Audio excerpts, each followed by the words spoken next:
Where do you get your news from? From the newspaper? Twitter? Local news? Cable news? This is a question that has been surprisingly popping up more and more recently, as now the answer to this question has now become politicized. As politics have begun to be more interesting and significant to people now, people are keeping up with current events any way they can now, especially with social media like Facebook, Twitter, and Instagram, where people can see the news and see what notable or random people think about the news, making it more and more enticing. But other than enticing, it also brings extreme polarization and debate on the platforms. However, I see a platform that's beginning to be even more polarized than ever before, and that is big money companies of cable news. Cable news, like CNN, MSNBC, and Fox News. They are news outlets, but something is a little off about them. Tune into Don Lemon on CNN, Rachel Maddow on MSNBC, or Sean Hannity on Fox News, and see why. And if you don't have the time, I'll sum it up. These news outlets are subjective. Well, what does that mean? It means the outlet already has a biased and premeditated opinion when talking about the news, opposed to objectivity, where it is specifically fact-based without opinionation. Now, I'm not saying everything the news outlet says is biased, as they all report the news in the same way, but when they start to analyze and break down the news stories, you can start to see some bias. But this is what seems to draw viewers in, as cable news shows are one of the highest rated shows on TV, well ahead of the local news. So what draws these viewers in knowing that the show may not be impartial? Why do they remain biased? Where did this start from? Well, let's take a look into the business of cable news.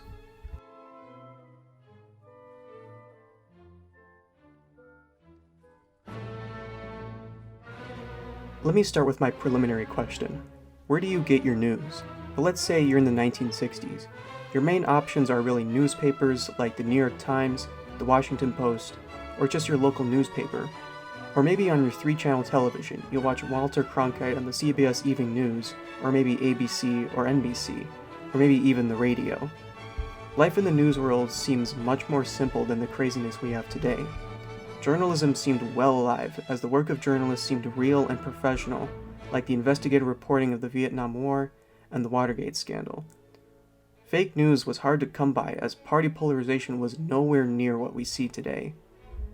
The news was also bound together by the Federal Communications Commission, or FCC Policies of Fairness.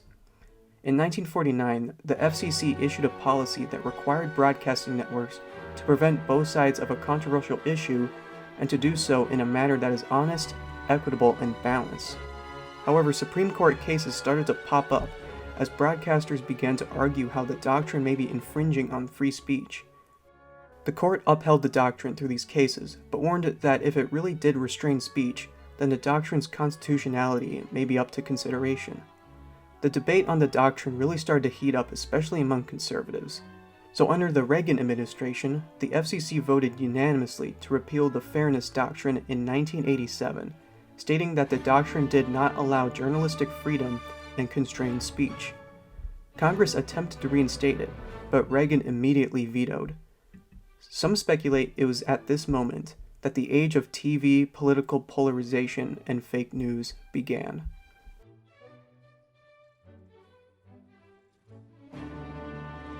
In 1980, a billionaire named Ted Turner launched the first ever TV news network that would air 24 hours a day. This network was called the Cable News Network, or CNN. As any new company might do, CNN was a bit slow onto the scene, but with ratings gradually rising in the 80s, they were really becoming legitimate. In 1991, the Persian Gulf War exploded onto the scene, attracting people to their TVs 24/7. And what network does 24/7 coverage? CNN. They were the only network that could communicate within Iraq and had reporters in there too. This was game-changing to cable news, as this just wasn't really done before on television. Cable news was now legitimate, which CNN had a monopoly in, until 1996, when a competitor arrived onto the scene. In 1996, there was already another possible monopoly in the economy. Bill Gates' Microsoft was bringing in billions, and saw an opportunity to invest some of that money. Aware of the rise of cable news, Microsoft partnered with NBC News to make a new cable news network called MSNBC. CNN finally had competition coming from even bigger corporations, but this was still only the beginning of the race, as another challenger arrived a little after. And guess who it was started by? You guessed it, another really rich dude. This rich dude was named Rupert Murdoch, who is Australian and owns News Corp and Fox Broadcasting. Murdoch saw the potential as well after MSNBC's premiere, so he assigned Roger Ailes, a media consultant for President Nixon, Reagan, and H.W. Bush, who just left NBC, to run Fox News, the newest cable news network. By 1996, there were now a trio of huge corporate cable news networks, once again revolutionizing how news is presented to the people. Fox News was kind of doing what CNN was doing in early stages. They weren't as popular until a particular event struck people to their screens.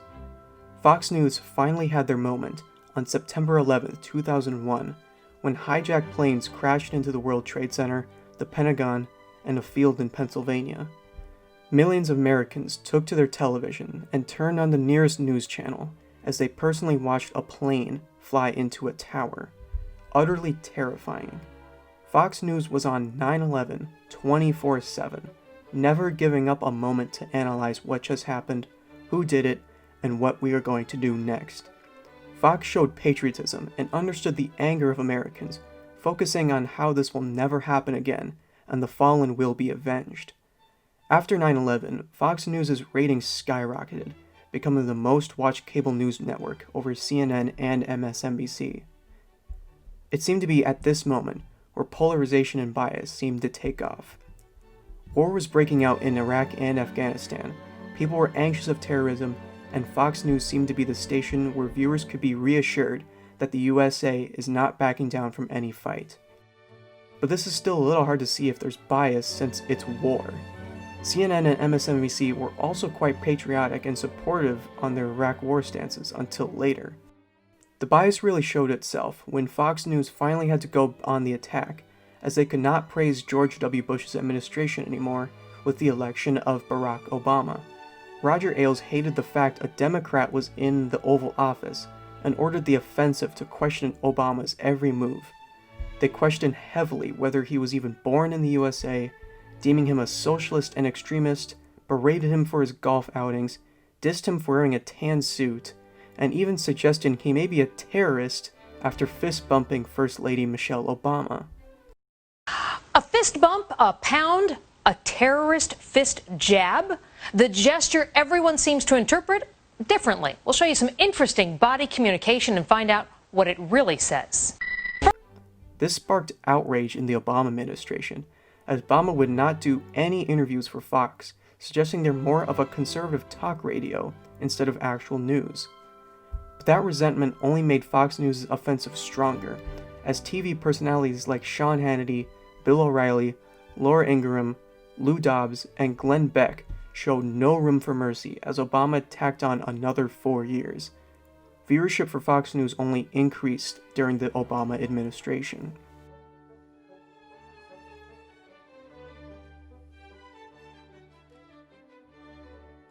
Conservatives were surely sick and tired seeing a Democrat in the White House for 8 years, and 2016 was finally the year they could change. The 2016 presidential race may have been the craziest and most outlandish in US history. Like most political races, news networks cover it like horse races, non-stop coverage about which candidate will hold the office.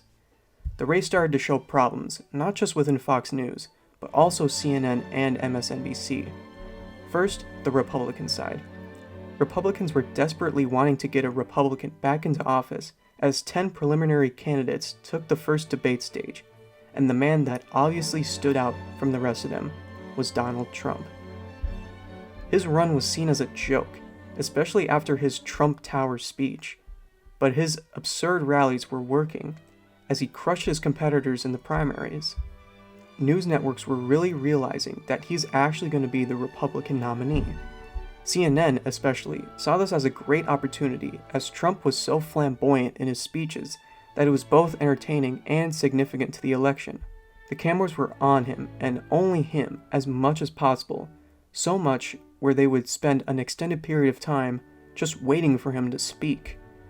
The other Republican nominees were furious over CNN's extended coverage of Donald Trump. Trump, of course, loved this, and came on CNN a lot of times, which is definitely something we do not see anymore. CNN also drew quite the stir from liberals from doing extended coverage again, not on Trump though, but on Democratic candidate Hillary Clinton. Clinton was the clear favorite to win the nomination, but progressivism really started to rise as Democrats saw another opportunity in Senator Bernie Sanders. Bernie Sanders was surely more progressive than Clinton, which stoked issues among the DNC. CNN clearly favored more time to Hillary than Bernie, which may have been the turning point of bias within CNN. The horse race continued onward as Hillary and Trump won their nominations and began the onslaught of Trump attacks on the left and Clinton attacks on the right. CNN and NBC were constantly questioning Trump, especially during his Access Hollywood tape controversy, and Fox News was on the offensive on Hillary due to her private email server, causing Trump to call her Crooked Hillary and began the slogan of Lock Her Up. Election night finally came after all the chaos, and Trump took the win, and Republicans as well, as they locked up the House and Senate. Networks were speechless, especially CNN, as Van Jones stated, "How do I explain this to my children?" Fox, on the other hand, was gleeful, of course. The election of Donald Trump just didn't seem real to people, as they could not comprehend how this TV mogul billionaire is now the leader of the USA. CNN and NBC were ready to cover Trump's every move, but it would be President Trump himself who would eventually declare war on fake news.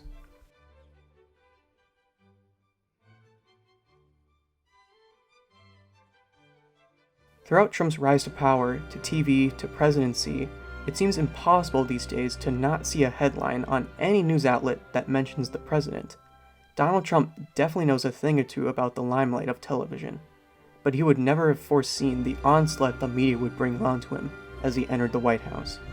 From day one, media outlets covered everything he did 24/7, and as controversial and scandalous events began to pop up as well, such as the Mueller investigation looking into Russian election interference and obstruction of justice, the Muslim ban, the James Comey fiasco, and of course, impeachment, Trump was completely tired of it, as news outlets allowed him no breathing room and did what he normally did to blow off steam: go to Twitter.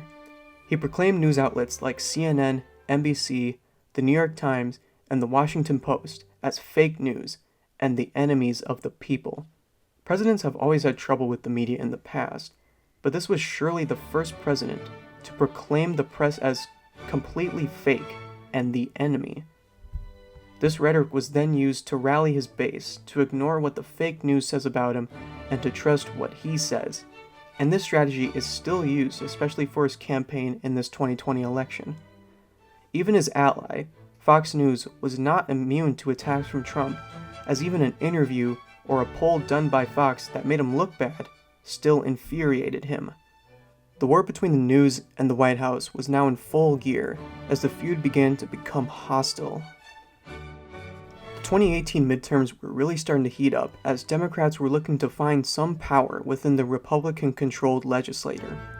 Trump began his campaigning for Republican candidates that would secure or flip certain seats. He fired up his base by reminding how the radical left media is spreading lies and fake news more than ever before. The rhetoric definitely fired up some people, but one person was so fired up that he sent mail pipe bombs to Democrats like Obama, Biden, and Hillary Clinton, and even sent one to, of course, CNN. Thankfully, none of them exploded, and no one was hurt. The man who sent the bombs was caught and sentenced to 20 years in prison. This is how far the war has become, to where people are actually wanting to hurt each other. But Trump and the media pressed on.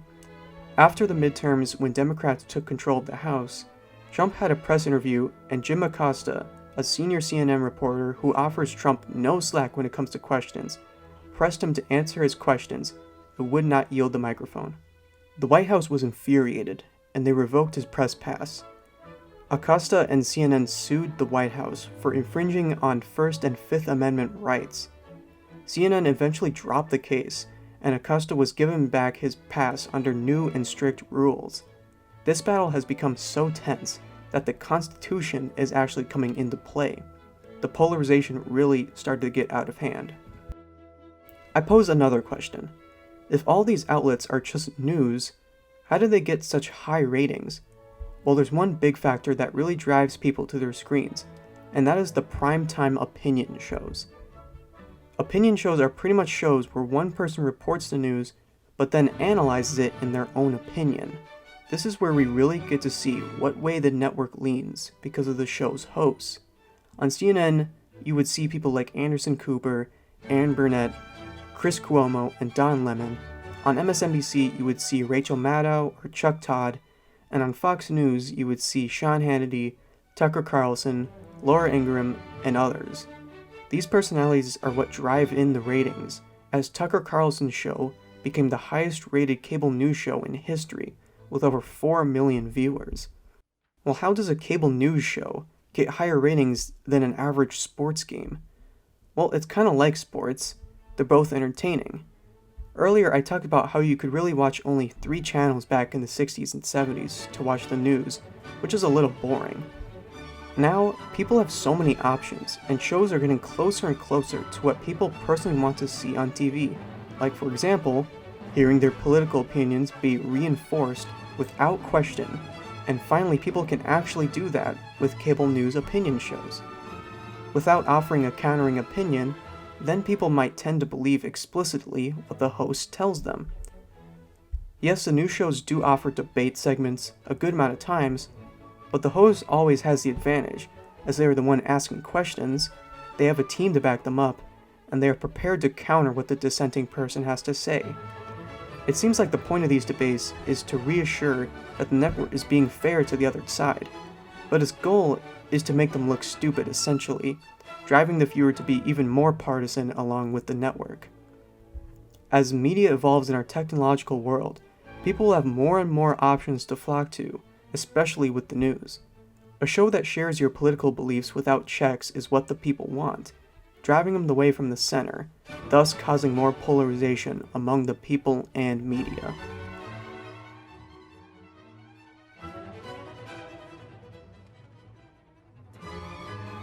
Who watches television or reads newspapers anymore, though? If one wants to talk about how people get their news, they cannot forget about the strong and evolving force of social media. Social media has been quite a challenge to the TV industry because now the people can actually participate in the media. Facebook and Twitter have been the giants of how people get their news now, as they harbor both really positive effects and really negative effects. First, a positive. Anyone can participate in the sharing of news. News outlets can now have Facebook or Twitter accounts to relay the news to the people in a headline and a link to the article. Easy. People can get the article trending by liking, and they can support or dissent the news by commenting. Social media has allowed people to be more connected to the news and politics, which is really important in our democracy. Now, a negative. Anyone can participate in the sharing of news. Pretty much anyone can post anything, which is one way how the Russians interfere in the US elections. They can post any misleading or false story with no paper trail at all. And when you have people who won't fact-check, they will fall for the story, creating more political disorder and polarization. This is what the war on fake news should be, which Twitter and Facebook have begun doing, especially for this decisive election. And back to being connected, any Twitter user can now be much more connected to the president and his policies, as Trump tweets an extreme amount of tweets every day. Trump will definitely have the all-time record for tweets in a day, and total tweets ever for a US president. But there's another problem. The President of the United States is able to post or tweet any story he wants, and he has tweeted misleading and false stories before. This really is dangerous, as people will believe a la Nixon, that if the president says it, then it has to be true. Twitter has begun to flag some of Trump's tweets as well. So what does social media mean for cable news then? Well, it may take away viewers, but it doesn't mean that people are disconnected from the network. All news outlets have social media accounts now, so users can keep up to date with their stories. And social media is not immune to primetime show hosts from getting in on it too. Most of these cable news pundits have Twitter accounts, which gives them even more freedom to express their opinions, which might even spread so far on Twitter due to trending, so even people who hate those opinions might have to read it. Social media is becoming a rising, but dangerous power, especially for cable news, as more and more people will be able to read their stories and possibly side with one another. News has come a long way since the birth of the television, as people would solely get their news from newspaper, radio, or one of the 3 channels on TV. But as parties began to polarize, so did the media. Cable news joined the scene in the 80s and 90s, as it gave the people another choice in the media besides ABC, CBS, and NBC. The power of cable news took off as it would air 24 hours a day, and always had coverage for any person to be interested in it. CNN, MSNBC, and Fox News were the new big 3, and still are today, as more and more people flock to their stations, not necessarily for the news, but to hear what they want to hear. Conservatives tend to watch Fox more because Fox leans conservative news, and CNN and MSNBC leans left to bring in more liberal people. It's good that the expansion of the media now gets the people what they want, but it's seeming to cause even more divide. Narratives and rhetorics of cable news are only reinforcing people's opinions and are subjective and preventing people from becoming more open-minded. President Trump has received the full blunt force of the media since he took office, and he is sick and tired, proclaiming any news outlet that dissents his policies as fake news and the enemy of the people. The media divide really is becoming a hostile situation, as the outlets are causing more and more people to hate the other party, which could escalate to a much darker point in the future. There are so many shady things cable news has done recently, especially through the COVID-19 pandemic. So much it really just isn't possible to cover in one YouTube video. Cable news is a fine place to get your news, but you should always be cautious of what you hear or read. Know the difference between an opinion show and a news show. Be cautious of taking news from unverified sources. Check other verified news outlets, and be open-minded to counter-arguments so that you can formulate your own opinion based on facts and evidence. The news should not be dividing us. It should be bringing us together. When we achieve unity, we achieve progress. And we can get a step closer by checking and balancing the power of cable news.